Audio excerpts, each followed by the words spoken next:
केसमध्ये झालं काय, जे गॅरंटीयर होते त्यांनाही दुसरीकडे आता जागा घ्यायची आहे. त्यामुळे कुठलीच बँक त्यांना लोन देत नाहीत, कारण ते आमच्या लोनसाठी गॅरंटीयर आहे.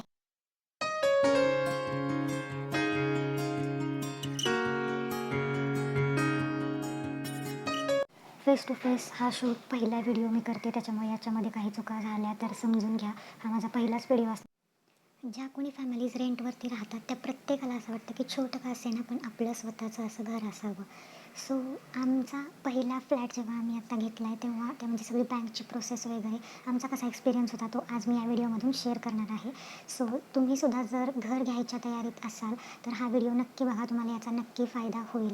कारण याच्यामध्ये आपल्याला ज्या प्रोसेस वाटतात त्याच्या पलीकडेही खूप काही गोष्टी असतात. तर सगळ्यात पहिलं म्हणजे तुम्ही आत्ता करंटली जिथे राहताय किंवा जिथे तुम्ही फ्लॅट घेतला आहे तुमचा, बँक त्या म्हणजे डिस्टन्स जो आहे तिथे जवळ असावी, कारण त्यांची प्रोसेस बरीच मोठी असते आणि थोडक्यात म्हटलं तर लोनसाठी आपल्याला गरज आहे. सो एक पाऊल आपल्याला मागे घ्यावं लागतं आणि शेवटी ते लोकंही बँकमधले जे आहेत ते माणूस आहेत, त्यामुळे त्यांच्याकडूनही कधी काही प्रोसेस जी आहे ती राहून जाते करताना, त्यामुळे नंतर ते आपल्याला परत त्याच्यासाठी बोलवतात. अशा बऱ्याच फेऱ्या आपल्याला माराव्या लागतात. त्याच्यानंतरची गोष्ट म्हणजे ज्यांनी कोणी घर घेतलं असेल त्यांच्याकडून तुम्ही सल्ले घ्या. ते कोणी तुमचे नातेवाईक असतील पण त्यांच्याकडूनच घ्या ज्यांना तुमचं चांगलं झालेलं बरं वाटत असेल. तर सगळ्यात पहिले इम्पॉर्टंट गोष्ट म्हणजे बँकची प्रोसेसिंग फी, बँकचा इंटरेस्ट रेट काय आहे त्याच्या अकॉर्डिंग तुम्ही कोणती बँक म्हणजे कोणत्या बँकमध्ये लोनसाठी अप्लाय करायचं ते तुम्ही त्याच्यावरतून ठरवू शकता.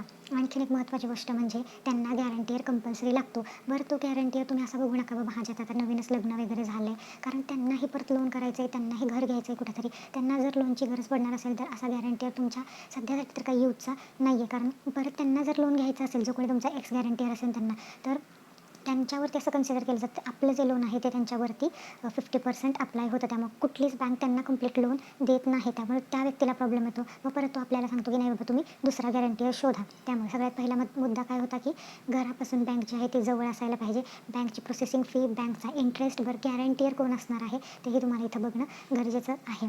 आता नेक्स्ट गोष्ट म्हणजे 6 महिन्याचं तुमचं बँक स्टेटमेंट जे आहे ते बँककडून व्हेरीफाय केलं जातं.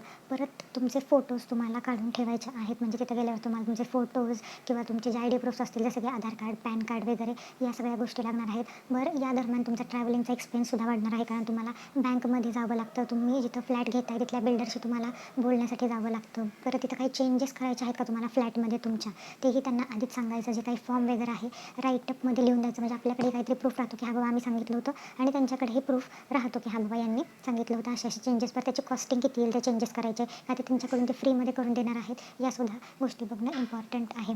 त्याच्यानंतर जी लोन इन्शुरन्स म्हणजे एकदा आपलं लोन झालं की त्याच्यानंतर त्याचा इन्शुरन्ससुद्धा घ्यावा लागतो. म्हणजे इन केस जर आपल्याला काही झालं तर बँकचं लोन जे आहे ते फिटलं पाहिजे. सो इन्शुरन्स हे घ्यावाच लागतो बँकचा. त्यामुळे असे बरेच काही पॉईंट आहेत जे तुम्ही नोट डाऊनसुद्धा करू शकता जर तुम्ही एखादा नवीन फ्लॅट वगैरे बघत असाल तर, कारण या सगळ्या गोष्टींचा नंतर फार जास्त परिणाम होतो. आता आमच्या केसमध्ये झालं काय, जे गॅरंटीयर होते त्यांनाही दुसरीकडे आता जागा घ्यायची आहे, त्यामुळे कुठलीच बँक त्यांना लोन देत नाहीत, कारण ते आमच्या लोनसाठी गॅरंटीयर आहेत. तो एक इम्पॉर्टंट प्रॉब्लेम. परत आम्ही जी प्रोसेसिंग फी किंवा जे लोनचा इन्शुरन्स आहे हे सगळ्या अमाऊंट कन्सिडर केल्या नाही आधी, कारण आम्हाला याच्याबद्दल काहीच आयडिया नव्हती. सो तुम्ही या सगळ्या आधीच बँकना विचारून, म्हणजे जे कोणी तुमचे मॅनेजर वगैरे असतील त्या बँकचे त्यांना आधीच विचारून घ्या बाबा याची फीस किती आहे. म्हणजे जे तुम्ही डाऊन पेमेंट करणार आहात ते सोडून, जे तुम्हाला बँक लोन अमाऊंट देणार आहे ते सोडून बाकीचे तुमचा हा इतर सगळा कॉस्ट किती आहे ते व्यवस्थित बघा. तुमचा सिबिल स्कोअर चेक केला जातो हे तर ऑर्डिनरी सगळ्यांना माहितीच आहे, पण या सगळ्यासुद्धा फार गोष्टी इम्पॉर्टंट आहेत. होपसो तुम्हाला हा व्हिडिओ आवडला असेल तर चॅनलला लाईक, शेअर, सबस्क्राईब नक्की करा. नमस्कार.